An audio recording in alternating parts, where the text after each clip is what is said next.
time. So I'm sitting here trying to think of a good story to tell while I'm out here camping on the homestead solo, which I think I'm gonna have to try to invite somebody next time. This solo camping, I don't know, I like to have somebody to talk to. Somebody sit around and tell my stories to and listen to their stories.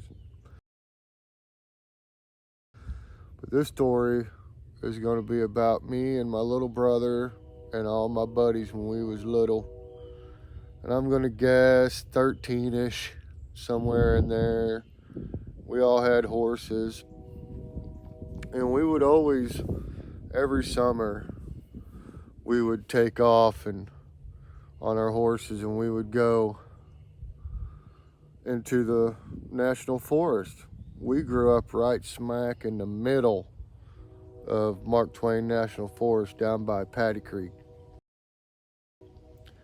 So if you look it up, you look at Roby Lake and there's Paddy Creek trails. And so what we would do is, we all lived in Roby, so we would just ride our horses, or close to Roby. We'd just ride our horses to Roby Lake and then get on the horse trail and ride the horse trail to Paddy Creek. Now you can do every trail in one day. And there's 3 trails, I think. 3 different trails. Wait, am I supposed to do it like that, or am I supposed to do it like that? I don't know. 3 trails. Different lengths, naturally. Now they're hiking trails and horse trails. And growing up, we went down every trail. And what's really cool is my aunt, which I'll throw this in there. My aunt helped blaze all them trails when she was young, when she was a teenager. She used to work for the Forestry Service as a park ranger.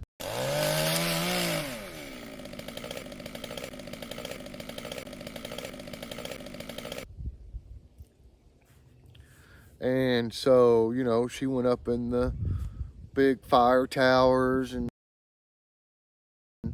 she did all that cool stuff we didn't get to do because it was all gone by the time we got old enough to even, you know, there wasn't no Forestry Service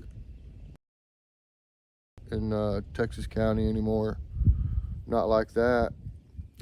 But anyways, so we learned about other trails that weren't marked trails that they blazed and cut in, and Jeep trails that they used to take their Jeeps way back up in there to clear fire lanes and all that.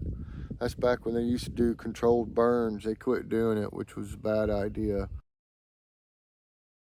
I mean, just look at California.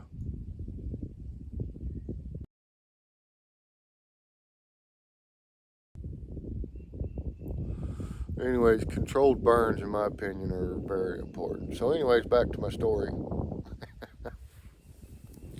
This all has to do with the story, though. Not that we caught the woods on fire or nothing, but we had access to trails and roads that most people didn't know about. And so we were able to take shortcuts or long cuts, or we were able to go riding and camping in places where usually you never seen anyone, unless they were lost. So this one year, one summer, well, I should say one trip, because we took many trips in one summer, but this is the one where we found a cave. Okay, so this cave, and I've looked on the Splunkers maps and I've looked on all the maps for, you know, this cave, because most caves are marked. If they're found, they're marked. Usually. Well, this cave isn't marked because me and my buddies found it and we didn't tell nobody.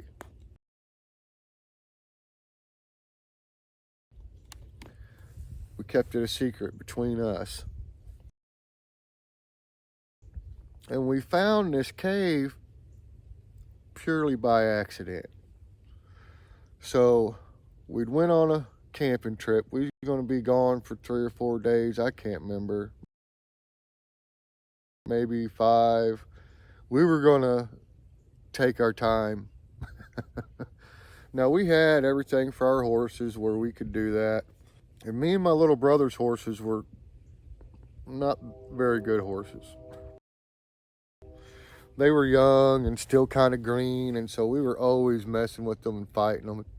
One of the main reasons we would go on these rides all the time is to break these horses in, get them used to trails and birds flying by.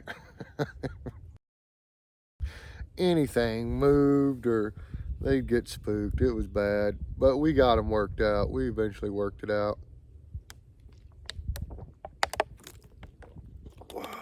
Well, we never took enough food.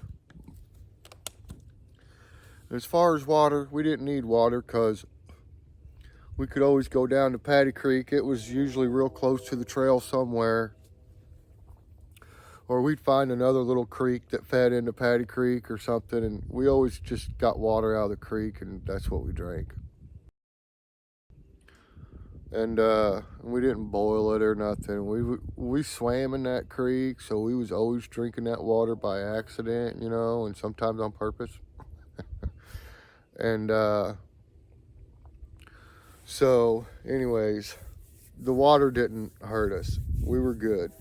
All of us was used to that water. So we never took enough food though.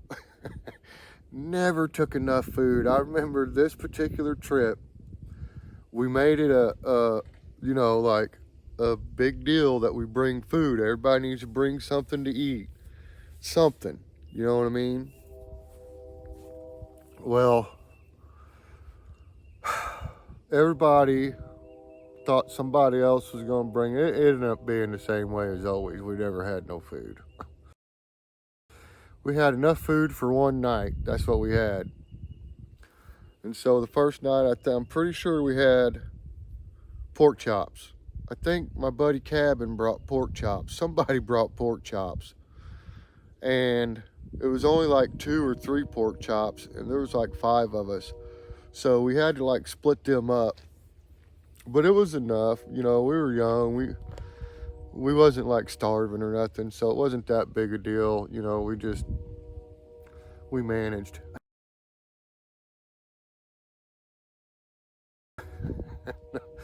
Anyways, so the next day, and of course we all have firearms. Everyone, all of us had a 22 or a shotgun, usually a 12 gauge. Couple guys might even had little 22 pistols. I can't remember exactly. I know I had a gun. My little brother had one, and I'm pretty sure we were packing 22s. And so we was just gonna go squirrel hunting. We're just gonna kill whatever we need to eat. Now, whether season was open, you guys, I can't remember. Probably not. I don't know. It was summertime. Squirrel season opens in May, so squirrel season was probably open. Anyways, and we all had hunting license and fishing license. So we're going to go on a big squirrel hunt day 2, right? So we kind of scatter, split up. Some guys are going this way, that way, go squirrel hunting. Well, we killed a couple squirrels, enough that we could eat again, all of us. Not a lot, but enough. And we get back to camp. Everybody gets back to camp. And one of the guys was like, hey, I found a cave. We're like, nah, you know, because everybody's always trying to josh everybody. Everyone. So it took a minute for that particular friend to convince everybody that he wasn't being windy. He talked us into it, so we take off with him. He takes us to it. Man, this thing was a good ways away. Probably at least a half a mile, maybe farther from where our camp was at. I couldn't believe that he'd even went that far to go squirrel hunting when we didn't have to go that far. You know what I mean? I think he just got to walking and just kept walking. Maybe he was walk hunting. You know, I mean, a lot of guys will just walk and hunt. They'll never sit down. They just keep moving and something will jump up and they'll get a shot. You know, it happens. But anyways, he takes us to this cave, and at first we didn't even think it was a cave because it was just a hole in the side of a hill that was just big enough for one of us teenagers to slide down into. I mean, it was a little bitty hole in the side of the hill. And I don't know what made him even go up in that hole, but he did. So we get up in there. Now we got flashlights and stuff. We all slide down in that hole and turn our lights on, and this thing opens up. It's a huge cavern, huge, with a big shelf ledge up high, and you could tell that it went back quite a ways, but the cave, it went back in there pretty deep.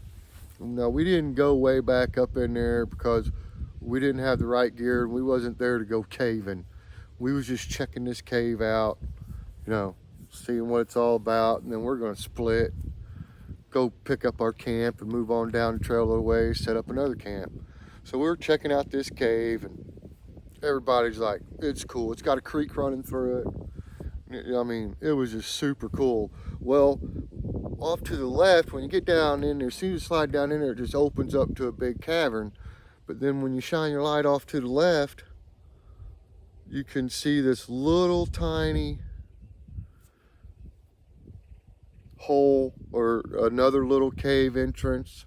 But it was like a tunnel off to the left, and the water was kind of coming out of that, but it was wide. And so one of the guys decided to go up in there with his flashlight and check it out. Cabin. So cabin goes up in there. So anyways, cabin goes into the little cave, and he's back in there for a while. We're all out there, you know, talking, smoking cigarettes, you know, trying to do everything we could do to, you know, get in trouble. And anyways, cabin comes running out of there, screaming, hollering, hey, let's go, let's go, let's go. We got to get out of here. Let's go. We got to get out of here. Let's go. So I got goosebumps, man. It was like yesterday. So I'm like, what's going on, Cabin? Because me and Cabin, I think, were the two oldest boys there. We were the oldest. I'm like, what's going on, Cabin? There's something in there. There's something in there. I'm like, nah, you know, I wasn't going to buy it. I was like, whatever. There ain't nothing in there. I swear there's something in there. There's something in there, Matt. We got to get out of here. I don't know what it is, mountain lion or bear or something. I'm like, no, we don't even have bears and mountain lions. There's no way. It's like, yes, we do. My dad told me. My grandpa told me. I'm like, yeah, my grandpa told me we had black bears, but I was like, all right, well, I want to see it. I want to go in there and let's go see what it is. We got our guns, right? He's like, I ain't going back in there, man. It was growling, making weird noises. He said, I ain't going back in there. I was like, come on, we got guns. I'll go with you. Let's go see what it is. Because if it's a bear, you know, or a mountain lion, that's a big deal. Because nobody ever sees them around here. And then we'll have proof, you know. All of us seen it. One of us probably would have, you know, been a turd afterwards. Might have got eaten. There's no way they could deny it, you know. There's no way. If we get attacked, they can't say they're not here no more. So anyways, which they've always been in Missouri, but conservation departments always denied it because they didn't want people going out and killing them. And it makes sense to me. But anyways, so we go back into this cave. I talk him into it. which wasn't that hard really, because Cabin, he's pretty brave. He had a lot of moxie. He had balls like that, you know what I mean? So me and Cabin, we wasn't scared. Well, a little bit. But we go back in there with the flashlight and the gun, right? And I'm looking, we're going slow, and I'm watching, I'm looking, I'm ready to shoot something. I'm thinking we're fixing to get attacked every second. I'm thinking we're going to get attacked. Now the other guys, they're still in the big cave, you know, because they've heard all this. They know what's going on, but they're just going to wait for us to see what happens when we come back. They didn't leave the cave or nothing. So now, like I told you guys, this cave was just a hole, and you slid down in it. So to get out, you had to climb up and out, right? And it's a little bit muddy and rocky getting in and out. So me and Cabin's cruising back through this other part of the cave looking for whatever he said was growling. And we get in about, I don't know, 40, 50 feet. I mean, it wasn't very far, but it was far enough to where I couldn't see the lights from the other guys no more. And I heard this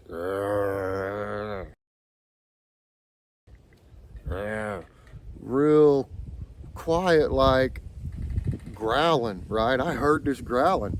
I was like, oh, I was like, you hear that, Cabin? He goes, yeah, I heard it. I said, man, we're getting close. Let's get ready. He's like, I don't know, Matt. I don't want to go. I don't want to chance it. I don't want to get hurt. This thing, something might kill us. I'm like, no, it ain't going to kill us. We got guns, you know, we got it. He's like, I ain't going any farther. So anyways, he backs out. So I'm not going after this thing by myself. There's no way. And my little brother's out there, so I can't put my little brother in a situation either. Now, I wanted to really bad, and for some reason Cabin didn't. And I thought he'd be, you know, I thought he's gonna do her, but he wasn't up for it. So we slipped out.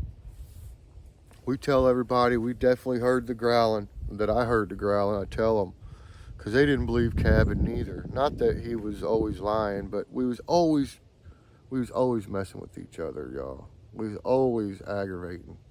So you never could believe anything anybody said the first time they said it. You always had to try to figure out, make sure they wasn't fibbing. Well, once I told them guys, yes, I definitely heard something growling, and there was definitely something back there. Man, it was like panic mode. All them younger guys, they were trying to get out of that hole as fast as they could, pulling each other down, you know, just fighting over this hole. And finally I was like, hey, calm down, you guys. One at a time. Littlest one's first, oldest one's last. So we got the little guys out. Me and Cabin's little brothers, they were the little guys. My little brother and Cabin's little brother. So we push them up out of there, or help them get out, and then me and Cabin and another kid about our same age. I think he might have been just 1 year younger. He'd have been basically the middle one out of the five of us. So they get out, and then Cabin gets out, and I climb out. And then that's all we're talking about. Right now, all we got to talk about is this creature. We don't even know what it was in this cave. And I'm thinking it couldn't have been very big, because how would it have gotten in through that hole that we went through? So I'm like, it ain't a bear. There's no way. Which I know now that they really don't need that big of a hole to climb through. A bear don't. Which I, for some reason, thought it had to be real big, you know, but it doesn't. Anyways, we go back to camp, and We eat the squirrels that we had killed earlier. We get our camp put up, picked up, horses loaded, and we head on down the trail, and we're still thinking about that cave. We get down trail probably, I don't know, we probably rode 4 or 5 miles and set up another camp. Well, this camp, it was on top of a ridge, and down below you could see Paddy Creek real easy, no problem.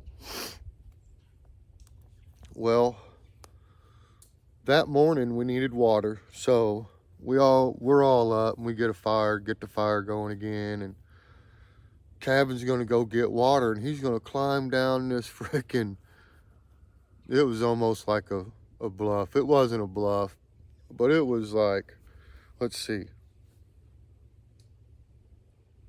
it was about like that. It was a grade like that. You had to use the trees and stuff to pull yourself back up. You know what I mean? You couldn't just climb up it. You was basically laying down, crawling up this thing. And getting down was about the same way. You had to just, you know, get down on your butt basically, and just slid down, scooted down, grabbing stuff on the way so you didn't get, you know, out of control.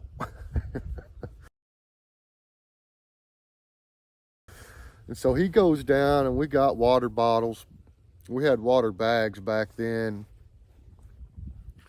and none of us drank coffee, so that wasn't a problem.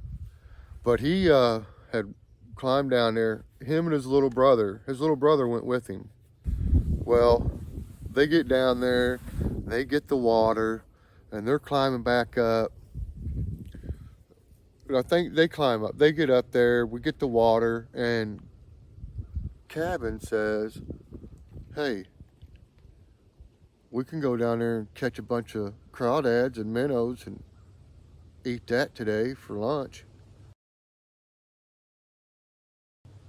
We was like, it's a good idea, Cabin. He said, I'll climb back down there and catch a bunch and bring them up. It's like, all right, good idea, Cabin. So he climbs back down there, and he makes in the creek, he makes a minnow trap out of rocks, you know, to kind of catch the fish and minnows in the creek. And then he caught a whole bunch of crawdads, and he just brought them back up with him. So we eat the crawdads, we boiled them up and ate them. Now, when we was little, me and my little brothers and Cabin, just about everybody I grew up with down there, hunting and camping and, you know, just living on the creek all the time, we used to eat crawdads raw. Did it all the time. We just catch them and pop their tail off and pinch it, right? So when you pull their head off, you can pull that poop string out if you're careful. You just pull all that out, and then you can just grab it by the tail like this, and you just kind of push forward like that, and it'll just push all that meat right out the top. Just and so these are the little crawdads. Big crawdads, you know, we went ahead and just cooked them and ate them. But them little crawdads, that's how we do it. Just eat them raw. And the same thing with minnows. So we'd catch a bunch of minnows, and you just stick your hands down in the little minnow pool that you'd made to catch minnows. You stick your hands down in there and pull it up. You'd have 4 or 5 minnows in your hand, you know. Sometime, you know, 2 or 3, whatever. But you'd have some minnows in your hand, and then you'd just take them, just swallow them. Eat them like that. And, you know, I stopped eating them when I could feel them squirming around in my stomach. After you eat about a dozen of them or so, you'll start feeling them squirming around in your stomach. It's kind of weird feeling, so that's usually when I could start feeling them squirming, I would stop eating them. But that's how we did it, and we did that all the time. Actually, you know, like when we were at the creek, and we were at the creek every day in the summer, and that's what we would do instead of going and making a lunch or bringing a lunch or whatever. We just ate whatever we caught in the creek. Everyone always had lighter or matches. We could always build a fire. We could just cook the fish if we caught perch. Okay, so Cabin, he's done went down there and built a trap, so he's gonna go back. He's got to go back down there to see if there's any minnows in it, and he's gonna scoop up all the minnows and bring them up. Well, he goes down to check the trap, and he hollers up, because we're all at the top looking down, you know. Was there any in there? Because we're all getting a little bit hungry. Is there any in there? No, nothing. I'm coming back up. We're like, no, you can't come up till you get some food. You got to bring some food. He's like, no, I'm coming up. I ain't staying down here. We're like, all right, whatever. So he starts climbing up this ridge, and I can't remember who it was, because I didn't do it first, but I did end up doing. But somebody kicked a rock off. I think it was Cabin's little brother. Kicked a rock off that ledge that was about a little bit, about the size of a softball, maybe. And he's like, watch out, brother. And so this rock, it starts going downhill and it starts bouncing, right? And I mean, it goes right past him. He starts laughing. Everybody's laughing because he dodged it, you know. But because it was funny, everybody else started kicking rocks. And he's dodging them, and we're all laughing and having a good time, and he's dodging them. Well, he's climbed up this hill to this big boulder. There's a boulder on the side of this hill. Ridge, I don't know what you want to call it. But it's a pretty good sized boulder. It's big enough he can hide behind it. And so he's hiding behind this boulder while we're kicking rocks down at him, and it's all fun and games. But then he started peeking up over that boulder, right? And I noticed he was doing it like in time. Like it was the same 2 seconds. You know, and he was doing it the same way every time. So I'm sitting there holding a rock about the size of a softball. And I'm watching him. And I'm timing him. And I'm watching these other guys kick rocks. And I'm watching how he's peeking up to see the rocks coming. And then he's ducking. And they'll bounce over him. And he peeks back up, right? So I'm just watching him. I'm timing him. Underhanded throw with this rock. Just underhanded. He popped up. And as soon as he popped up, I tossed it.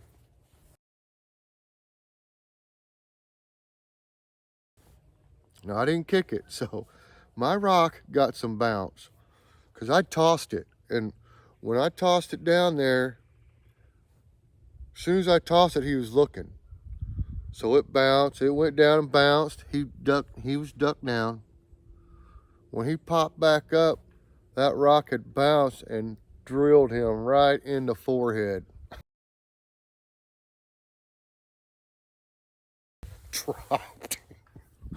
Dropped him like a bad habit. I was like, oh.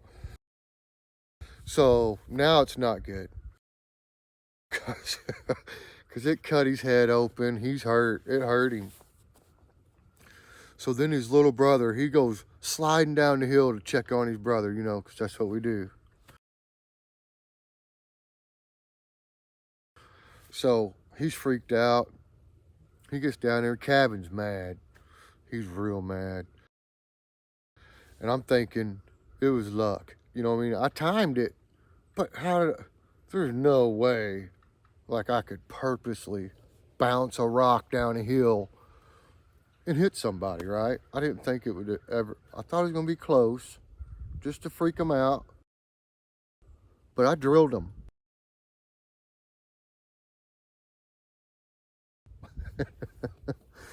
Not cool.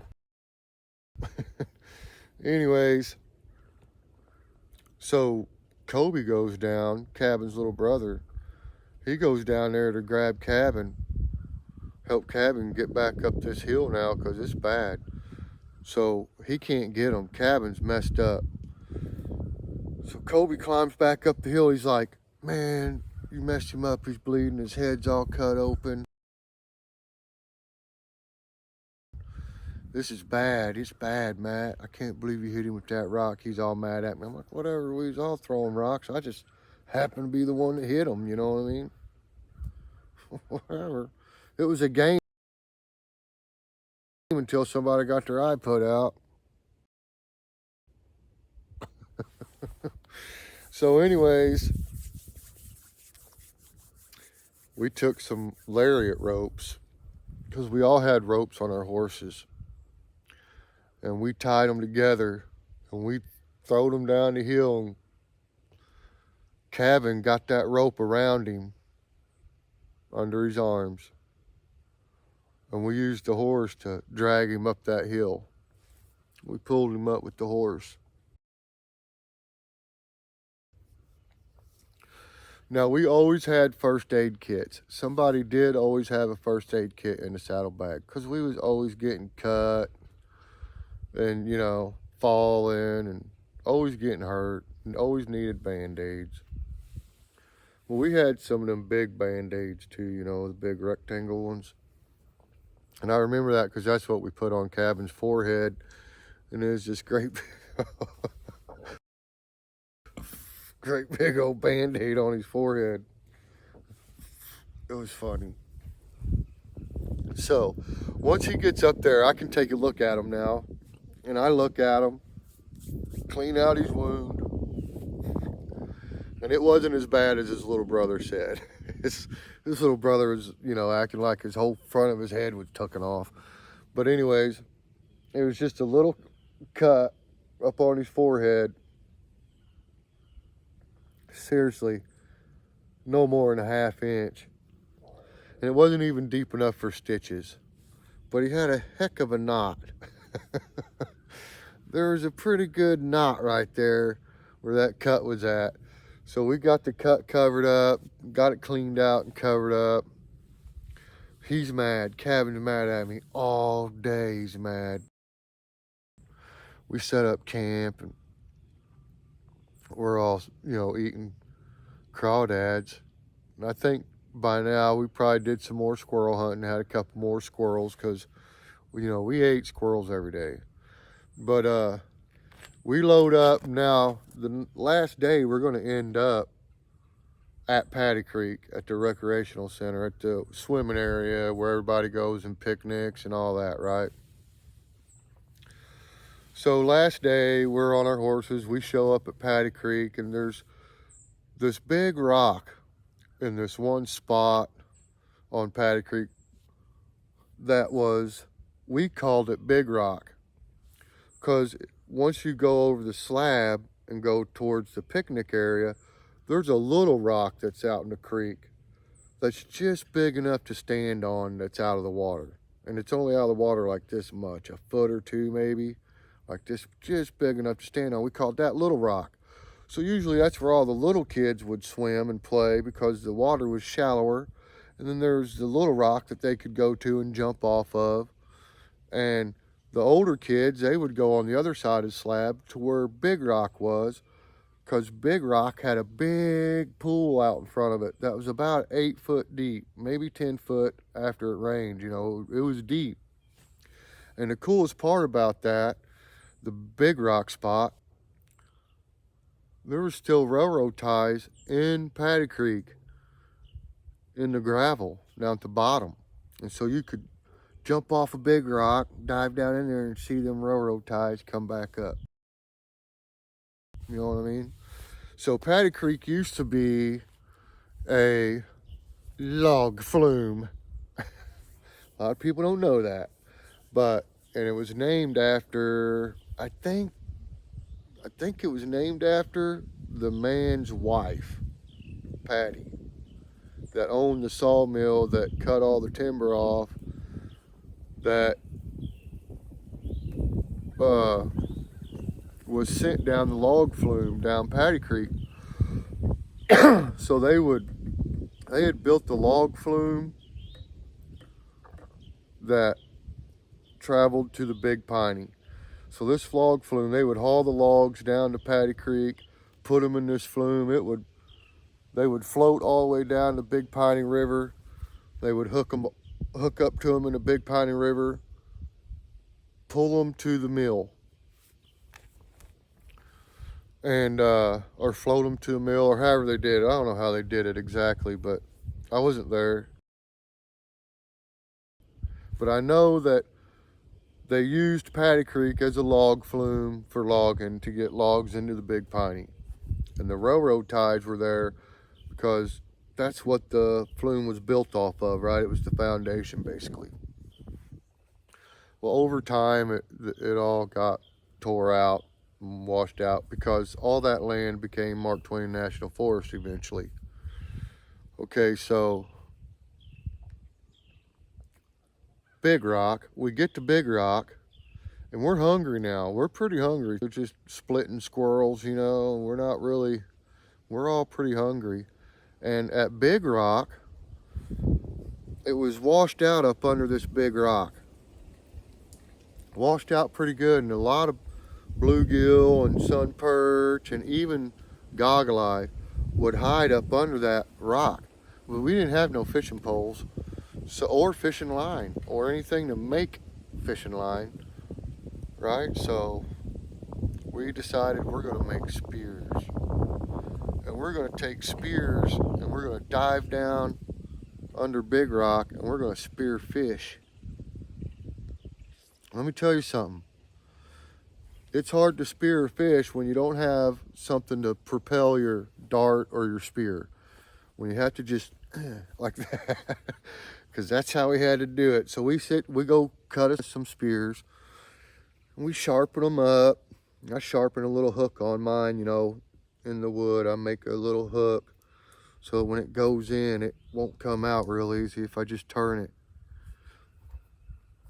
Cabin made his the same way. So the little guys, they couldn't hold their breath long enough to even do what we were doing. So we had them flipping rocks, catching tadpoles. We had them flipping rocks, catching crawdads. So down at Paddy Creek, when I was little, I don't know if it's like this anymore, but when I was little, we had them great big blue crawdads in Paddy Creek. Great big ones. They were like this wide in the body. I mean, like a small lobster, these things, right? And if you look in the right places, you could find them. Usually under some bigger rocks. They'd be hiding under there. So them guys, them little guys, they caught, shoot, probably 8 or 10 big old crawdads. And the whole time, me and Cabins diving down under the big rock. And there's fish under there. We can see them. And we're trying to get them. And I'm missing. He's missing. Then finally I was like, we just got to slow down. We just need to take our time. So I dived down under, and there's a sun perch, about a 6-incher.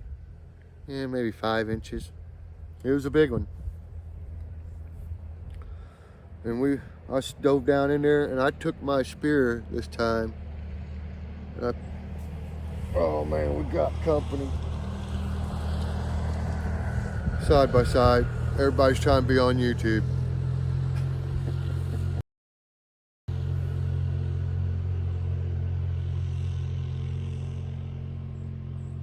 That's crazy. I didn't hear them go that way today, but I seen them go that way yesterday evening. Anyways, I got my spear. I'm inching it up towards that fish, you know, as slow as I can. Boom! I hit it. I got it. Big old sun perch. I come up out of the water. Hey guys, heck yeah. Cabin's like, I can't believe you got one. Anyways, he ended up getting one too. He tried and tried until he finally got one. Because I wasn't sharing mine. I was hungry, man. I'm going to share half of this fish with my little brother. Everybody else is eating crawdads. That's just the way it was. And so I'm like, look, Jay. So we get my fish cleaned up. We got a little fire started right on Big Rock. We started a fire right on Big Rock. So anyways, we get the fish clean and I scale it. I give it to Jay and he goes and he throws it on the coals. So he's cooking. I'm trying to catch more fish for everybody else. I get back in the water.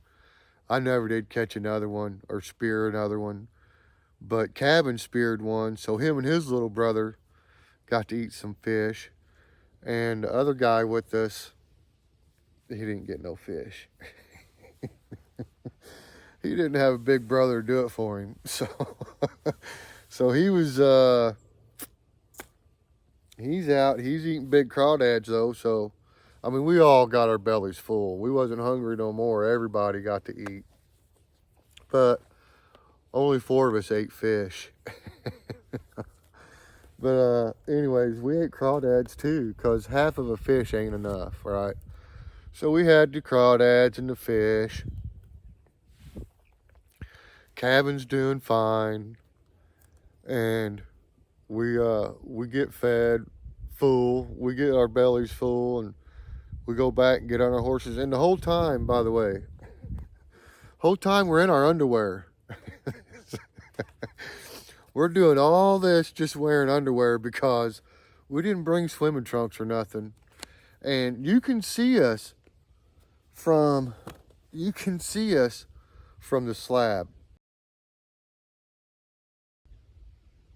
But luckily that morning nobody was at Paddy Creek. So nobody seen us in our skibbies. But even if they would have, they wouldn't have said nothing. Everybody knows everybody. They all knew who we was. They just seen our horses. They didn't know what we was doing. And, you know, common sense runs real thick where I come from. And don't, you figure it out or you just go ahead and leave. But anyways, so we got our food. We ate, bellies full. We get dressed, get back on our horses. And then we just ride the dirt road home, which was not a short ride neither. And it was kind of hard on our horses, you know, because we're always having to check their feet for, you know, picking up rocks or whatever. But not that big a deal. We get home. So then, years later, and I'm talking like 10 years ago, you guys, maybe 15 years ago, but I think it was only like 10 years ago, I got a hold of Cabin again. I'm like, hey man, you remember that time we went in that cave? Do you remember where that cave's at? He goes, oh yeah, I remember where it's at. He said, I've been back there. I was like, well, do you remember if that was a bear that we heard in there, or was it a bobcat or something? He started laughing. He said, Matt, he said, you still think that there was something in that cave? I said, yeah, I went back there. I heard it, remember? He said, that was me. He said, I was behind you making those noises. He said, that was me. He said, I made all those noises trying to scare everybody. He said, there was nothing in that cave. I was like, man, Cabin, all these years I've been thinking there was a bear or something in that cave. And I've told that story so many times that there's a bear in that cave. And people believed it, you know, and there was no bear. He's like, yeah, there's no bear. I was like, well, how's that scar? He's laughing. He's like, man, that wasn't funny. I said, well, it turns out I was getting you back. I said, I can't believe that. I said, I don't feel so bad about hitting you in the head with that rock now.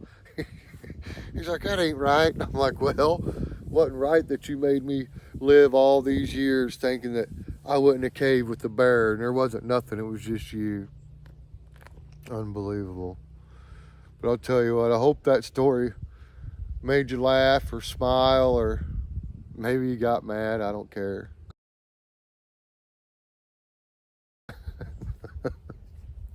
I mean, just keep on keeping on, you know what I'm saying? Don't let the little stuff get you down. But I'm gonna back out, maybe go do some walking around, see if I can't shoot a squirrel. I ain't that excited about it really anymore.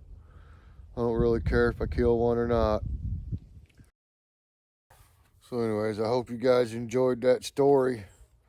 And remember, no matter what's bringing you down, cold weather, rain, life, don't sweat it. It's gonna get better. Everything changes, usually for the good. So remember, don't sweat the little stuff. And when it shows up, squatch it with a vengeance. Keep on keeping on. Life is good, people. God bless everybody.